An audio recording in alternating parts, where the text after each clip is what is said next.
Bonjour à tous. Nous sommes très ravis de vous savoir nombreux pour cette première émission Congo Dialectique, une émission de débat. Quand vous voyez ces plateaux avec nos invités, on essaie d'analyser l'actualité politique, sociale et tout ce qui est trait à la vie de la population. Vous savez bien, l'attaque de la RDC par le Rwanda via le M23 à l'est du pays, un village a été récupéré. Bunagana, nous allons voir avec nos invités où nous en sommes et qu'il faut-il faire justement pour en finir avec le pays de Paul Kagame. Nous parlerons également de la visite du couple belge à Kinshasa. On n'en sait pas, 60 ans après, est-ce que la RDC continue à être un enfant qu'il faut héberger?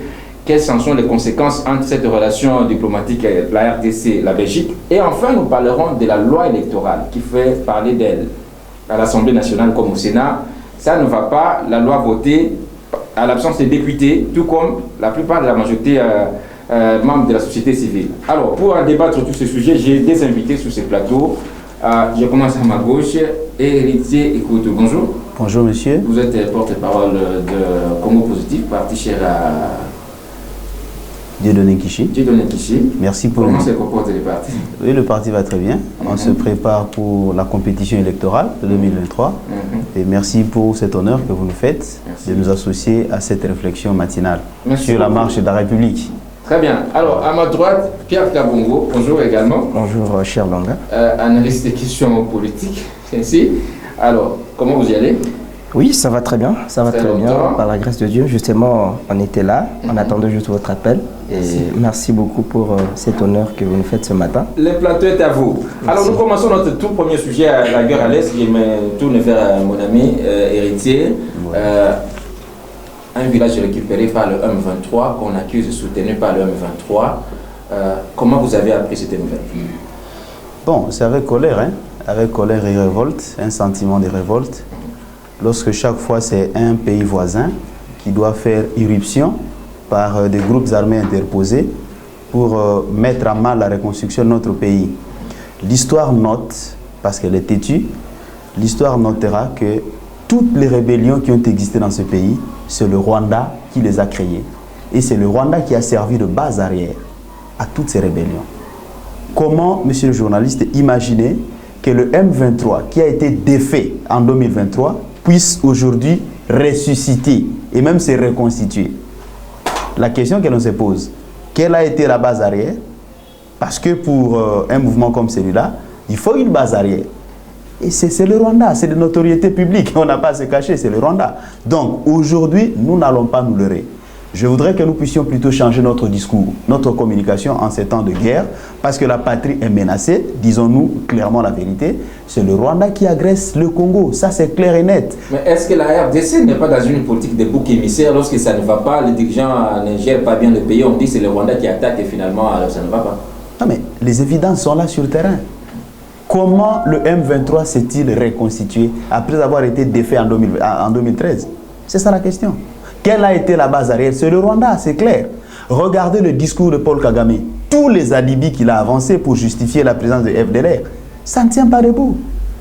Comment ces gens qui sont venus en 94, le FDLR, en 94, jusqu'aujourd'hui, sont-ils toujours vigoureux pour combattre? Si en 94, le FDLR était âgé, je prends la moyenne de 18 ans, aujourd'hui nous sommes en 2022, vous pensez qu'ils ont toujours l'énergie nécessaire pour combattre? Ce sont des prétextes. La vérité est ailleurs et la vérité c'est que le Congo subit une guerre d'agression de la part du Rwanda. Et nous devons trouver du répondant vis-à-vis de ce Rwanda, qui n'est pas militairement plus fort que la RDC. Il faut souligner cela. Avant que Pierre Kabon ne prenne la parole, oui. Finalement, le M23, ces revendications, on a suivi leur porte-parole, dit il y a certaines négociations qui ont été faites avec le gouvernement, qui aujourd'hui, le gouvernement congolais n'a jamais répondu favorablement. C'est pour cela qu'ils attaquent régulièrement la partie est de la RDC. Mais il aurait fallu qu'ils nomment ces revendications. Quelles sont ces revendications? C'est flou. Comment imaginer que des individus sans aucune formation militaire, parce que se trouvant dans un groupe armé, puissent revendiquer des grades de généraux au sein d'une armée loyaliste? C'est pas possible. C'est pas possible. Et c'est parmi les causes qui ont affaibli notre armée, justement. Tout ce qu'on a connu de brassage et tous ces gens-là, on fait de l'armée nationale la racaille, finalement. Finalement, c'est une structure composite où vous avez des gens venus de tous les horizons et qui veulent devenir généraux. Non. Si c'est ça la revendication, en tout cas, elle n'est pas fondée. Le M23, comme l'a dit le président de la République, désormais, c'est un groupe terroriste et tous les Congolais doivent réaliser cela. Alors, Pierre Kabongo, vous analysez les questions politiques également. Le M23, chassé en 2013, le revoilà revenir encore avec force, on dit soutenu par le Rwanda. Lorsque vous avez appris ça, quelle a été votre première réaction? Merci beaucoup. J'ai beaucoup aimé l'intervention de mon co-débatteur, une intervention très pertinente. C'est une question qui doit unir tous les Congolais. Mais là où je ne suis pas un tout petit peu d'accord avec lui, il est resté dans le discours. Il n'a pas donné une proposition qui les autorités de ces pays peuvent prendre en compte pour décanter cette situation. Je fais face à un petit pays. On appelle ça en relations internationales un État lilliputien. C'est un pays qui a une petite dimension géographique, le Rwanda. Mais c'est Rwanda qui mate la République démocratique du Congo. Lorsque je prends la superficie du Rwanda, le Rwanda n'a qu'une superficie de 26 338 000 km². Il n'y a pas match entre la superficie de la République démocratique du Congo et celle du Rwanda. Nous prenons la population, une population de 12 millions quelques. Mais la République démocratique du Congo qui compte plus de 100 millions de Congolais, ça fait très mal. Notre armée qui compte 160 quelques militaires actifs, mais le Rwanda qui en a moins de 50 000. Mais c'est cet État-là qui mate la République démocratique du Congo. Directement, j'accuse les autorités parce qu'il y a une absence de l'autorité de l'État. Le M23, qui était calmé en 2013, s'est reconstitué et devient fort sur terrain. Ça fait très mal. Il semble que le président burundais, Évariste Ndayishimiye, a fait une déclaration. Et cette déclaration, c'est une déclaration forte qui demande une révolte. Il dit que c'est absurde, c'est imaginable de voir un petit pays qui n'a que 22 000 soldats mater la République démocratique du Congo, un État géostratégique. Est-ce que le problème c'est au niveau des leaderships des autorités congolaises ou carrément c'est notre force et FARDC qui ne sont pas à la hauteur de leur responsabilité? Mais je crois que le chef de l'État a été clair. Le président de la République n'est pas n'importe qui dans ces pays. Le président de l'Assemblée nationale n'est pas n'importe qui dans ces pays. Les deux ont dit haut et fort que quitter les groupes armés. M. Mbosso a parlé aux députés nationaux, quitter les groupes armés. Mais moi, j'aimerais dire à Mbosso et au président de la République, il ne suffit pas seulement de dénoncer, mais s'il faut aussi dénicher ces personnes-là et les retirer des groupes armés. Il n'y a pas de mauvais troupes, il y a de mauvais chefs. On dit lorsque les hautes autorités de la République reconnaissent des faits pareils et elles n'agissent pas en termes peut-être d'écarter tout ce bouton noir-là, vous voyez ce que ça peut faire. Bien évidemment, je vous ai dit que moi j'accuse les autorités parce qu'il y a une absence quasi totale de l'autorité de l'État. Donc nous ne pouvons pas rester toujours dans les discours. Ce temps-là est déjà révolu. En relations internationales, les pleurnichements, tout ce que le RDC est en train de faire, c'est le dernier cadet des soucis des internationalistes. On attaque, on nous a attaqués, nous devons réprimander, nous devons attaquer. Mais le problème aussi se pose au niveau de notre pays, parce que si nous voulons attaquer aujourd'hui les Rwanda, qui est soutenu, personne ne peut les contredire, qui est soutenu par le multinational. Je crains beaucoup que le roi belge qui est venu ici, la Belgique, que nous avons applaudi, qui soit aussi, qui ait une main noire derrière cette affaire. Les Occidentaux sont derrière le Rwanda. Et c'est là où le Rwanda trouve sa force. Je crois que Tshisekedi et tous ceux-là qui l'entourent doivent tirer attention parce que le pays est en danger. Nous sommes en train de perdre notre intégrité territoriale et nous n'allons pas admettre, pas même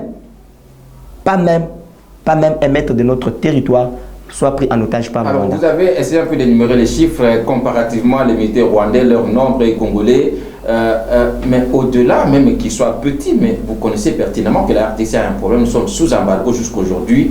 Est-ce que cela ne donnerait pas belle au Rwanda de pouvoir nous attaquer, sachant que nous n'avons pas toutes les forces qu'il faut? Mais justement, je vous donne un exemple. J'aimerais un peu vous donner un exemple de la guerre qui sévit entre l'Ukraine et la Russie. La Russie a été attaquée, qui n'a pas insulté Vladimir Poutine? Vladimir Poutine n'a pas regardé la communauté internationale parce qu'il était face à une situation qui mettait en danger l'intégrité territoriale de sa nation. Il n'a pas tenu compte de tout ça. Il a directement attaqué et il a même mis en garde les grands États du monde. Il a dit celui qui oserait se mêler dans cette guerre vivra son dernier sort. Donc, c'est-à-dire que nous n'avons pas intérêt de penser autrement. Nous devons répliquer et notre manière de répliquer, c'est d'attaquer le Rwanda. Alors, la RDC aujourd'hui, M. Kabongo, qu'est-ce qu'elle doit faire concrètement pour en finir avec le pays de Kagame, à votre avis? D'abord, la première chose, chasser Kariga ici. Il est en train... L'ambassadeur rwandais. Il doit quitter le pays, ça c'est un. Deux, on doit couper les relations diplomatiques avec le Rwanda. Le Rwanda ne nous sert absolument en rien. Si nous partons dans l'orthodoxie de la chose, je trouve que le Rwanda vit pour la RDC. Donc si la RDC aujourd'hui arrêtait les relations diplomatiques avec le Rwanda, je crois que le Rwanda va connaître une décadence totale. Donc nous devons arrêter des relations diplomatiques avec le Rwanda. Et aussi, moi je suis de ceux-là qui disent que nous pouvons construire un mur pour que les militaires rwandais ne puissent pas pénétrer la République démocratique du Congo, qui est quand même un respect parce que notre État, notre pays doit vivre dans la paix. Alors, vous apprenez les relations internationales, vous connaissez Pierre Kabongo, je ne vous apprends pas. Lorsqu'il y a coupure de relations diplomatiques, lorsqu'on chasse un ambassadeur d'un pays quelconque, etc., on sait quand la guerre commence, hein, mais quand ça finit, personne n'a. Vous mesurez les conséquences. Justement, dans toute guerre, il y a toujours des conséquences. Et ce sont des innocents qui périssent souvent. Mais nous n'allons pas nous taire parce que, sachant bien que lorsque nous allons lancer une guerre contre le Rwanda, on ne connaît pas quand est-ce qu'elle va finir, nous devons nous taire. Et en entre-temps, les Congolais sont en train de mourir. Donc nous sommes face à une situation, on pose un acte, nous devons répliquer. On ne doit pas rester dans les discours, on doit poser les actes. C'est pourquoi le président burundais a dit, c'est la jeunesse congolaise. 80% de cette population est répartie à la jeunesse. Mais c'est une jeunesse qui est dans des bars, une jeunesse qui danse, une jeunesse qui s'occupe de futilités. En entre-temps, l'intégrité territoriale est en train d'être violée. Alors, M. Héritier Koto, vous êtes un des cadres de votre parti politique et Congo Positif, membre de l'Union Sacrée. Est-ce qu'aujourd'hui, on doit se fier seulement aux déclarations? Le président a dit on va faire ceci, plutôt que d'attaquer en film. Je suis heureux d'être en face d'un interlocuteur qui parle de relations internationales, parce que moi-même, je suis de formation internationaliste. Et en même temps, je suis heureux qu'il fasse allusion à la guerre russo-ukrainienne. Mais en même temps, il sait que pendant qu'ils se battent sur le terrain, les négociations continuent. Donc, chasser et expulser l'ambassadeur rwandais, le déclarer persona non grata, ce n'est pas une solution à mon avis. Parce que même lorsqu'on sera en train de se battre sur le terrain, les négociations vont continuer. Quoi qu'il en soit, la fin de la guerre est toujours sanctionnée par des négociations. Quoi qu'il en soit.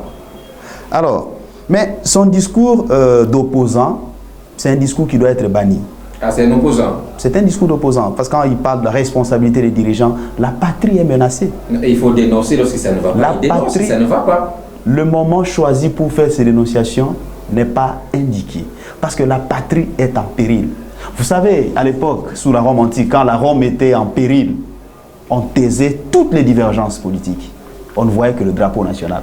Pendant que la patrie est menacée, parce que nous n'avons que ça comme patrie, pendant que la patrie est menacée, il n'y a pas de camp politique. Et donc, comme je l'ai souvent répété, la patrie est incolore, la patrie n'a pas de couleur. La patrie est intemporelle. La patrie n'est pas conjoncturelle comme les partis politiques. Les partis politiques que nous représentons vont passer un jour, mais la patrie demeure et la patrie va demeurer. Et donc, oui. Monsieur Héritier, comment vous analysez ces gestes Tshisekedi et Kagame invités par Joao Lourenço à Angola? Oui. Et du coup, ces échanges et conséquences, des militaires rwandais arrêtés au Congo sont libérés. Oui. Et la RDC gagne contre tout ce qui révolte parfois la société civile et certains qui vous accusent d'être opposants. Mais écoutez, je l'ai dit ici, je le reprends pour être audible. Même lorsqu'on est en pleine confrontation militaire, les portes des négociations ne sont pas hermétiquement fermées. La différence, c'est que la RDC continue à perdre en libérant les militaires rwandais arrêtés, mais en retour, on ne sait pas qu'est-ce qu'elle a gagné. Oui, mais est-ce que le Rwanda a arrêté les militaires congolais? C'est ça la question que je pose. Sinon, alors, on parlait des échanges des otages. Nous avons capturé ces militaires, on a accédé à des informations hautement sensibles, et les FARDC vont s'en servir pour continuer la suite de la guerre. Parce qu'aujourd'hui, qu'on le veuille ou non, notre ennemi commun est connu, c'est le Rwanda. Il n'y a pas de mots à mâcher. Alors, en relation internationale aussi, il y a ce qu'on appelle la réciprocité. Pourquoi la RDC préfère seulement des voies diplomatiques alors que la population, Pierre Kabongo l'a dit, continue à être tuée au quotidien et nos chefs ne font que promettre ça va aller finalement. Voilà, chacun sa lecture. L'article 51 de la Charte des Nations Unies institue le droit naturel de légitime défense individuelle et collective. C'est ce que les FARDC font sur le terrain. Ils ont été attaqués, tout de suite, ils ont répondu. La réponse du berger à la bergère. Ils ont défendu les frontières nationales. Et c'est ce qui est en train d'être fait. Maintenant, au niveau de l'opinion, quel est le discours des Congolais face à cette invasion? C'est quoi notre communication en ces temps de crise où on voit des individus rester prisonniers de leur idéologie politique? Non.